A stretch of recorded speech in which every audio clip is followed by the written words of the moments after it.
Hello દોસ્તો, હું છું દીપિકા પટેલ. સ્વાગત કરું છું તમારું અમારી યુટ્યુબ ચેનલ માહિદીપ હેલ્થ કેરમાં.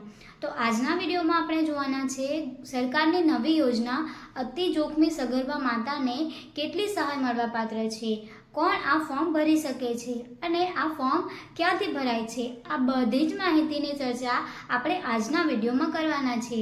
તો વિડીયોમાં અંત સુધી બન્યા રહો અને આવા જ ઉપયોગી વિડીયો જોવા માટે અમારી ચેનલને સબસ્ક્રાઇબ કરવાનું ભૂલશો નહીં.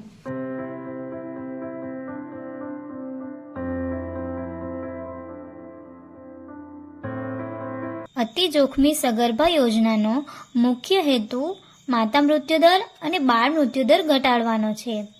જોખમવાળા ચિહ્નો ધરાવતી સગર્ભા માતા વહેલાસર આરોગ્ય સંસ્થામાં દાખલ થાય, જેથી યોગ્ય સારવાર કરી શકાય.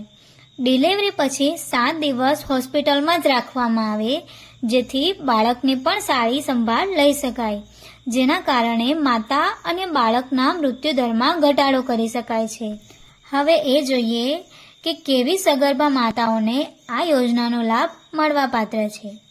પહેલું છે 2 વખતની ANC તપાસમાં હિમોગ્લોબિન 6.5 ગ્રામ કે તેથી ઓછું હોય.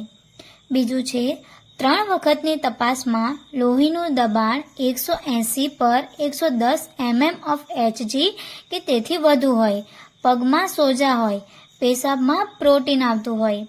ત્રીજું છે ANC તપાસમાં કોઈપણ તબક્કે બોડી માસ ઇન્ડેક્સ 17 કરતાં ઓછો હોય. ચોથું છે 6 માસના સગર્ભાવસ્થા બાદ 42 કિલોથી ઓછું વજન ધરાવતા હોય. પાંચમું છે ડિલિવરી સમયે પ્લાઝન્ટા પ્રિવિયા ધરાવતી બહેનો. છઠ્ઠું છે સિકલ સેલ એનિમિયા, થેલેસેમિયા, હિમોફિલિયાની બીમારી ધરાવતી સગર્ભા બહેનો. સાતમું છે ટીબીથી પીડિત સગર્ભા માતા કે જેઓને પ્રથમ હરોળની સારવાર અસરકારક ન થઈ હોય. આઠમું છે ગર્ભમાં 3 અથવા 3થી વધુ બાળકો ધરાવતી સગર્ભા બહેનો.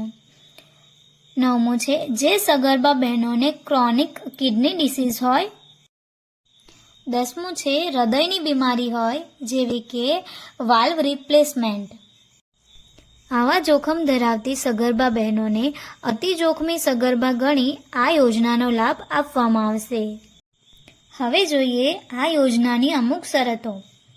પહેલી છે આ પ્રોત્સાહિત યોજનાની સહાય અતિ જોખમી પ્રસૂતિના ચિહ્નો ધરાવતી સગર્ભા માતાની ડિલિવરી મેડિકલ કોલેજ હોસ્પિટલ અથવા તો જિલ્લા હોસ્પિટલ ખાતે થાય તેવા લાભાર્થીઓને જ આ લાભ મળવાપાત્ર રહેશે. બીજી છે જે સગર્ભા માતાઓ આગળ જણાવેલ ચિહ્નોમાં આવતી હશે તેને જ અતિ જોખમી સગર્ભા ગણી લાભ મળશે. ત્રીજી છે પ્રસૂતિ પહેલાંના દિવસ એટલે કે જે EDD આપી હોય તેના આગલા દિવસે અથવા તો અચાનક લેબર પેઇન ચાલુ થયા બાદ તરત જ દાખલ થાય અને પ્રસૂતિ પછીના 7 દિવસ હોસ્પિટલમાં રોકાણ કરે તો આ લાભ મળવાપાત્ર રહેશે. આ યોજનામાં લાભાર્થીને કુલ 15,000 રૂપિયાની સહાય મળે છે, જેનો પ્રથમ હપ્તો 9મો મહિનો ચાલુ થાય ત્યારે 5,000 રૂપિયા DBT મારફતે આપવામાં આવે છે અને ત્યારબાદ 10,000 રૂપિયા બીજા હપ્તામાં 7 દિવસ હોસ્પિટલમાં રોકાણ બાદ અથવા તો તે પછી હોસ્પિટલમાંથી રજા મળે ત્યારબાદ ડિસ્ચાર્જ સ્લીપ ઉપરથી 1 અઠવાડિયામાં આ રકમ ખાતામાં જમા થાય છે. એમ કુલ 15,000ની સહાય આવી જોખમી સગર્ભાને મળવાપાત્ર છે. જો તમે પણ આવા કોઈ જોખમ ધરાવતી હોય તો યોજનાનો લાભ જરૂરથી લો અને તમારી અને તમારા બાળકની સંભાળ લો. હવે એ જોઈએ કે ફોર્મ તમે ક્યાંથી ભરાવી શકો છો. આ ફોર્મ તમે જાતે કે ઓનલાઈન ભરી શકતા નથી, જેના માટે તમારે તમારા ગામની આશા વર્કર બહેન અથવા તો નર્સ બહેનનો સંપર્ક કરવો અથવા તો નજીકના સરકારી દવાખાનામાં તપાસ કરી આ ફોર્મ ભરાવો.